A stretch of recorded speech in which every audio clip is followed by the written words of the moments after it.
said, yung Paul Rental, nung dumating ako dito, 4 million, I think, ang collection ng INEX sa Paul Rental. Or talking about Smart, Globe, and all the telco. Kasi ngayon ang Paul Rental na collection ng INEX, I think, nasa 30 million. Wow. So, again, ayoko na pumunta. Alam ko na yung mga mukha niyo, yung tanong, anong nangyari. Because, bakit hindi na-collect noon? ayun, hindi na ako magsagot doon. That's annually. So, Annually, sir, or monthly collection? Annual.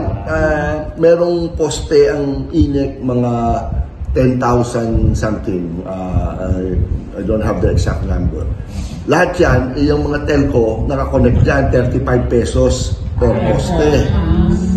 So in short, marami yun. Not only the telcos, yung mga cable na nakakonect yan, babayad yan sa INEC. Like I said, when I first came here, ang collection namin nasa mga 4 million yata. 4 to 6 million, I think. Ngayon, ang collection dyan is 30 million. Wow. That's other revenues. That's other revenues, no? And then, yun na nga, yung sa mga transformer. Yung sa transformer kasi, ang nangyari dyan, kanya-kanya dati.